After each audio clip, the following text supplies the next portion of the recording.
Bismillahirrahmanirrahim. Assalamualaikum warahmatullahi wabarakatuh. Salam sejahtera bagi kita semuanya. Om Swastiastu, Namo Buddhaya, salam kebajikan.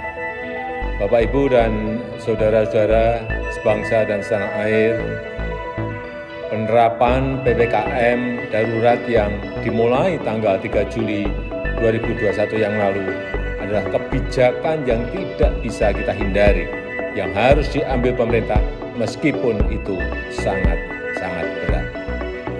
Ini dilakukan untuk menurunkan penularan COVID-19 dan mengurangi kebutuhan masyarakat untuk pengobatan di rumah sakit, sehingga tidak membuat lumpuhnya rumah sakit lantaran overkapasitas pasien COVID-19, serta agar pelayanan kesehatan untuk pasien dengan penyakit kritis lainnya tidak terganggu dan terancam nyawanya. Namun, alhamdulillah, kita patut bersyukur setelah dilaksanakan PPKM darurat, terlihat dari data penambahan kasus dan kepenuhan bed rumah sakit mengalami penurunan. Kita selalu memantau, memahami dinamika di lapangan, dan juga mendengar suara-suara masyarakat yang terdampak dari PPKM.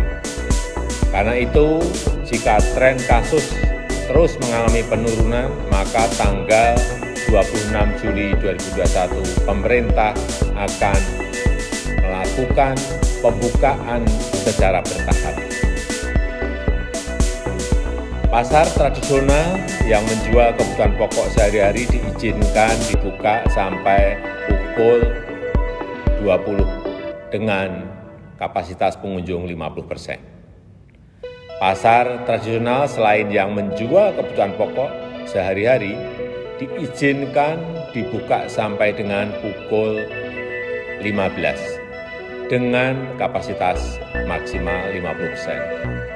Tentu saja dengan penerapan protokol kesehatan yang ketat, yang pengaturannya akan ditetapkan oleh pemerintah daerah. Pedagang kaki lima, toko kelontong, agen atau outlet, voucher, pangkas rambut, laundry, pedagang asongan, bengkel kecil, cucian kendaraan, dan usaha kecil lainnya yang sejenis diizinkan buka dengan protokol kesehatan ketat sampai dengan pukul 21 yang pengaturannya teknisnya akan diatur oleh pemerintah daerah. Warung makan, dagang kaki lima, lapak jajanan, dan sejenisnya yang memiliki tempat usaha di ruang terbuka diizinkan buka dengan protokol kesehatan dengan ketat sampai pukul 21 dan maksimum waktu makan untuk setiap pengunjung 30 menit. Sedangkan kegiatan yang lain pada sektor esensial dan kritikal, baik di pemerintahan maupun swasta, serta terkait dengan protokol perjalanan akan dijelaskan secara terpisah. Saya minta kita semuanya bisa bekerja sama, bahu-membahu untuk melaksanakan PPKM ini dengan harapan kasus akan segera turun dan tekanan pada rumah sakit juga menurun. Untuk itu, kita semua harus meningkatkan kedisiplinan dalam menerapkan protokol kesehatan, melakukan isolasi terhadap yang bergejala, dan memberikan pengobatan sedini mungkin kepada yang terpapar. Pemerintah akan terus membagikan paket obat gratis untuk OTG dan yang bergejala ringan yang direncanakan sejumlah 2 juta paket obat.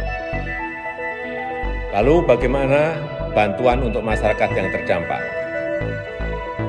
Untuk meringankan beban masyarakat yang terdampak, pemerintah mengalokasikan tambahan anggaran perlindungan sosial 55,21 triliun rupiah berupa bantuan tunai yaitu BST, BLT Desa, kemudian kemudian PKH, juga bantuan sembako, bantuan kuota internet, dan subsidi listrik diteruskan.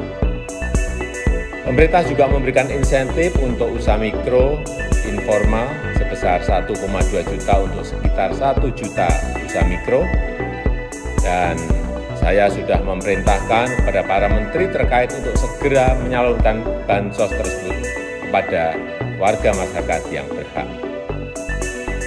Saya mengajak seluruh lapisan masyarakat, seluruh komponen bangsa untuk bersatu melawan COVID-19 ini. Memang ini situasi yang sangat berat, tetapi dengan usaha keras kita bersama, insya Allah kita bisa segera terbebas dari COVID-19. Dan kegiatan sosial, kegiatan ekonomi masyarakat bisa kembali normal. Terima kasih. Wassalamualaikum warahmatullahi wabarakatuh.